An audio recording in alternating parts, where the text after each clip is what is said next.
Bismillahirrahmanirrahim. Alhamdulillahi robbil alamin vassalatu vassalamu ala khayri xalqi Muhammadin va ala alihi va sahbihi ajmain. Amma ba'd. Assalomu alaykum va rahmatullohi va barakatuh. O'tgan suhbatimizda sizlar bilan taqvo haqida gaplashgan bo'ldik.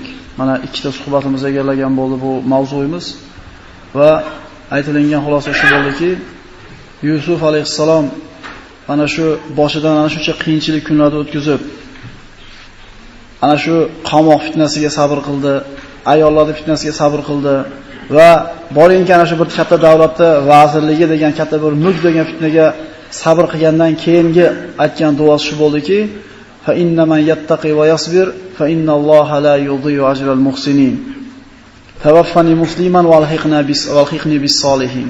Shuncha imtihonlardan o'tgandan keyin, mana shunday bir musibatlarni boshdan kechirib, sabr qilib taqvo qilganidan keyin aytayotgan so'zi, Parvardigoro, meni musulmon holatda jonim olgin va solih bandalaringga ergashtirgin.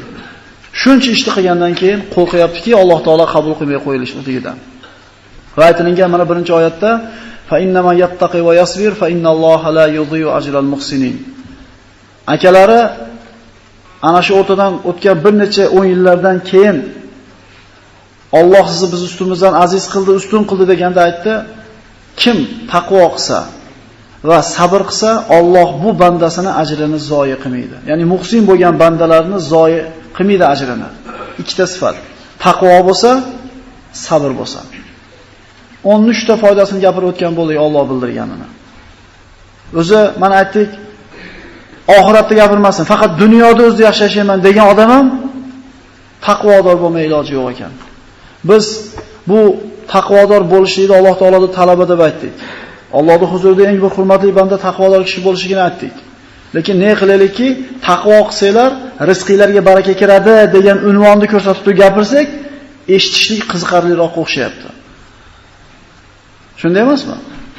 Mana tavakkul dedik, taqvo dedik. O'zi har bitta musulmonning hayotida bo'lishi kerak bo'lgan, lozim bo'lgan ishidir. Lekin shu rizqni ulamasak, odamlarga bir jozibador ko'rmayotganga o'xshaydi. Alloh o'zi kechirsin. Bu yerda aytiladigan har bitta mavzu, har bitta dars, har bitta musulmon rizqi zo'r bo'lgan chog'ida ham, rizqi zo'r bo'lmagan chog'ida ham amal qilish kerak bo'lgan mavzular. Demak, kim taqvo qilsa dedi Yusuf alayhisalom va sabr qilsa, bunaqa bandasini ajrini Alloh zoyi qilmaydi. Muhsin bandalarni zoyi qilmaydi dedi. Bugungi o'tadigan mavzuyimiz ana shu musulmon odamda har bittasida bo'lish kerak bo'lgan yana bitta sifat. Silay rahm haqida. Silay rahm bu qarindosh urug'chilik aloqalarini tikkalab turishlik, aloqalarni uzmaslik desak, bizning tilimizda tarjimasi shunday bo'ladi. Xo'p. Rizqqa hech qanday aloqasini gapirmasdan turib aytaylikki, silay rahmda Alloh taolo Qur'onda buyurgan.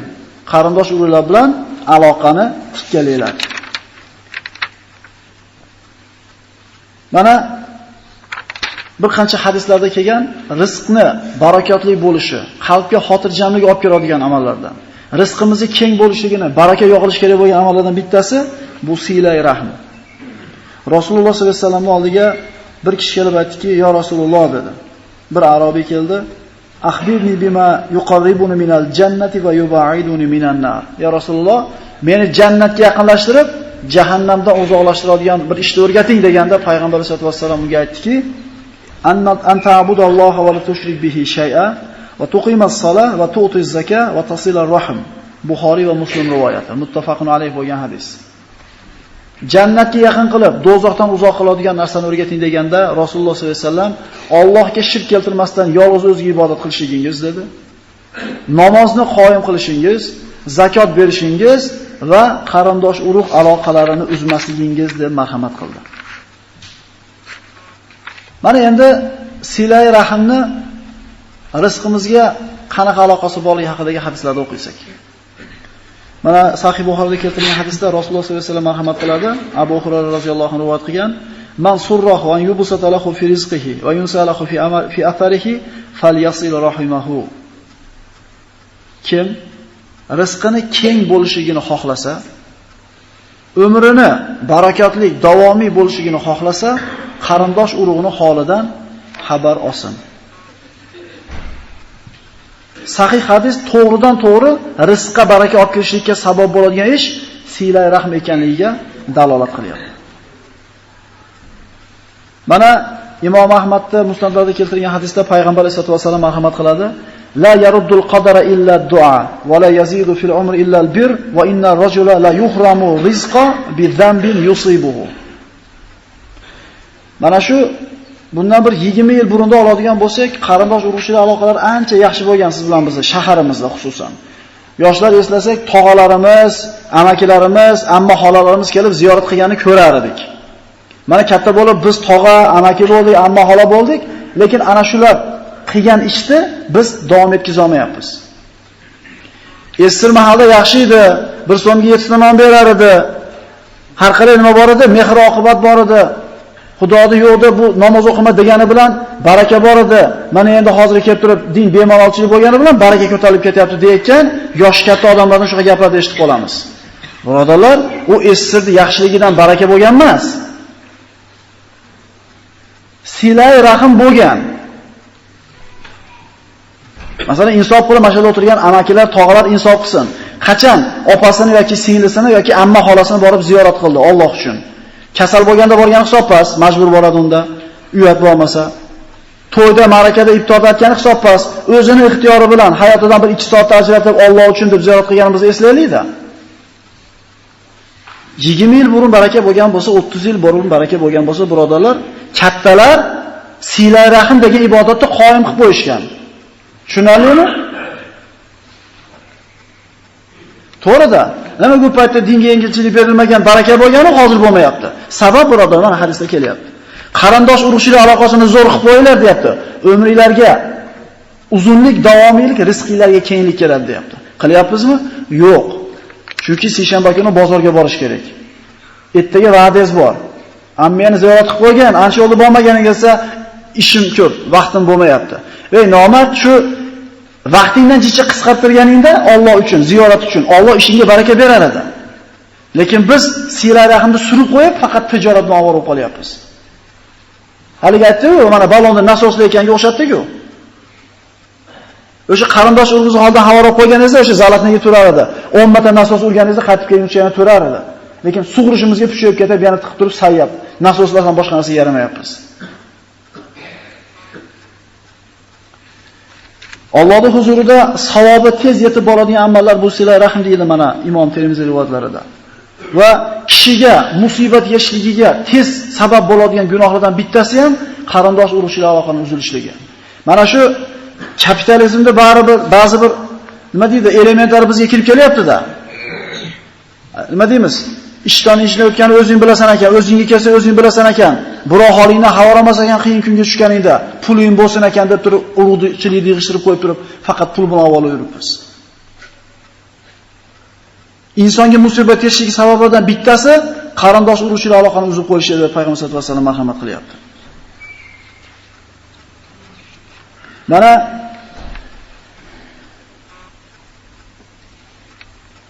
bir kishini mana keltirilar ekan oyatlarda sharhida 3 kunlik umri qolgan bo'lar ekan. Mana shu 3 kun umri qolgan paytda bir qarindoshini Alloh uchun ziyorat qilar ekanda, Alloh taolo umrini ziyoda qilib qo'yar ekan.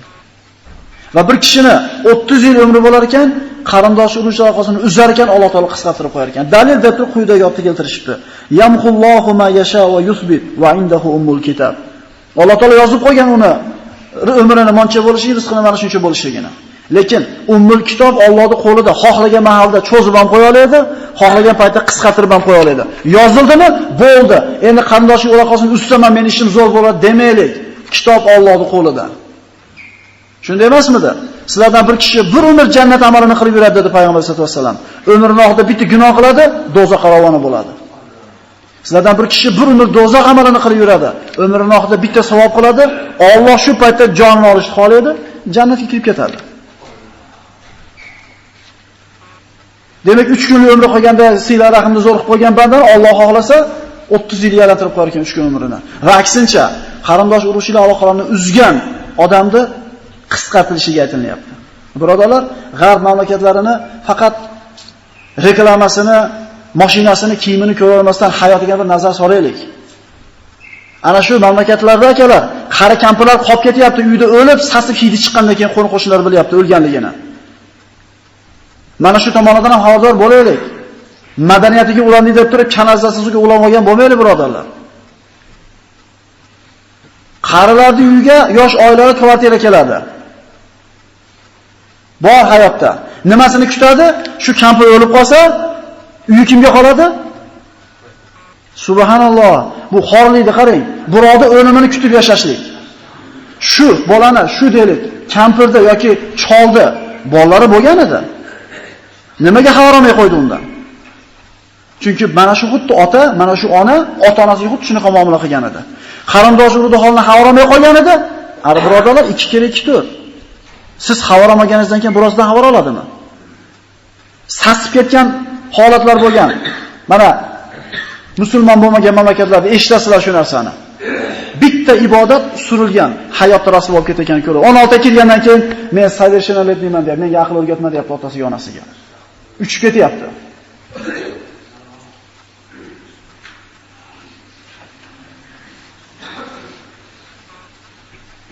Imom Ahmad Musnadda keltirilgan hadisda Rasululloh sollallohu alayhi vasallam marhamat qiladi: "La yaruddul qadar illa du'a va la yazidu fil umri illa al-bir va inna ar-rajula la yuhramu rizqa bi dhanbi yusibuhu." Baloni dedi, faqat duo qaytaradi. Mana qadar Alloh taoloning qo'lida o'zgartirib qo'yishiga dalil. Osmondan deydi hadislarda keladi, balo har kun yog'ib turar ekan, banda duo qilganda balo qaytib turar ekan ortiga. Bu qiyomatgacha duo bilan balo o'rtasida shunday kurash sodir bo'ladi. Baloni faqat duo qaytaradi, kishini umrini faqat yaxshilik ziyoda qiladi. Odamlarga xayriyati ko'p tekkan odamda umrini ziyoda bo'lishi mana hadisdan tushuniladi. Va kishi o'zi qilgan gunoh tufayli rizqidan mahrum bo'lib qoladi, deyapti birodar. Imom Ahmad Musnadda keltirilgan. Bitta gunoh qildingmi, rizqimiz tirtayadi, birodarlar. Javob bunga. Gunoh qilishlik bilan rizq tirtayadi. Bomdodga uxlab qoldingizmi? Umid qilavering, ozgina qisqardi. Yolg'on gapirdingizmi? Umid qilavering, rizq qisqaraveradi. Qaranglar, biz o'sha 1 so'm, 2 so'm quramiz deb yolg'onni ham gapiryapmiz, halol-haromda qolib tuydanmasdan amalda qilyapmiz. Demak, gunoh qilgan paytimizda nima bo'lar ekan? O'zi Allohdan qo'rqib qolmaslik kerak gunohda. To'g'rimi, birodarlar? Lekin rizqing tirtayadi desa, ine hisob o'g'onamiz, ha? Rizqimga bor aloqasi bor ekan bu narsani. O'sha derazani ozgina ochib qo'yib turinglar, men havo yetmay qolyapman o'rtaga. Uyqu kelib ketyapti hammaga. Ozgina sabr qilasizlar endi o'sha derazani tagida o'tirganlar. Sovqatganlar oldinroq o'tib olinglar. Ma'da uxlab qolyapti odamlar.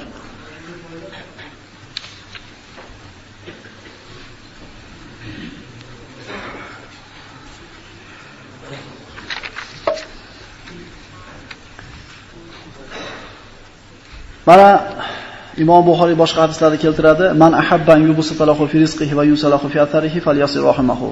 Ana shu rizqini keng bo'lishini, umrini barakotli bo'lishini xohlagan kishi qarindoshi uni holidan xabar olsin dedi. Ya'ni kishining rizqini keng bo'lishiga sabab bo'ladigan boblardan bittasi mana shu hisoblanadi. Ta'lamu man ansabukum wa tasiluna bihi arhamakum fa inna silata rahmi mahabbatun fil ahl wa matharatun fil mal wa mansatun fil umr. Imom Ahmad Musnadda keltirilgan. Qarindosh urug'chilik aloqalarini istanglar, ularning aloqani o'rnatinglar. Albatta mana shu ish urug'chilikning ichida muhabbatga sabab bo'ladi va molga ziyodalik bo'ladi, umrga davomiylik bo'ladi, deyapti. Birodarlar, to'g'ridan to'g'ri aloqasi bor ekan qarindosh urug' holidan xavolasak. Kelinglar bir niyat qilib olaylik. Bitta kunni belgilarida haftada bir kun, juma kuni, juma namozidan keyin yoki juma namozidan avval. Albatta o'sha kuni hamma ishimizni tashlab jumaga boramiz, to'g'rimi? Shunda bir yarim soatda, jumagacha bo'lgan yarim soatda 4 tonani ko'tarib shunday kirib turib, sinimiz oldimizga, opamiz, ammo xolamiz oldiga borib turib, o'tiribsizlarmi, tinchmisizlar deb qo'yaylik-da. Nimaga kattalarning gapini yoshlar olmayapti hozir? Qiyinchilikda, musibatda qolib, keyin katta o'g'li bola chaqa 5-6 so'm topib qolgandan keyin tog'a kela aql o'rgatsa, jiyan gapini olmaydi. Nima deydi? Burunroq dedingiz deydi. To'g'ri-da, olmaydi-da gapini. Chunki katta odam ibrat ko'rsatmadi-da. Qiylanganda kelib qo'lida bo'lmasa ham, eng kamida nima bo'lyapsan, maslahati bilan ozgina yordam berib qo'yganda, shu jiyanlarga gapi o'tamidi? O'shuning uchun birodar, katta oqsoqol birodarlar, yoshlar gapga kirmayotgan bo'lsa, ayb o'zimizda bo'lib qoladi. Yoshlar, ha bizga qilishmabdi, biz ham qaytarishimiz kerak demaylik. Bizdan keyingilardan bizga gapimiz olmay qo'yadi. Ibrat yo'lishlik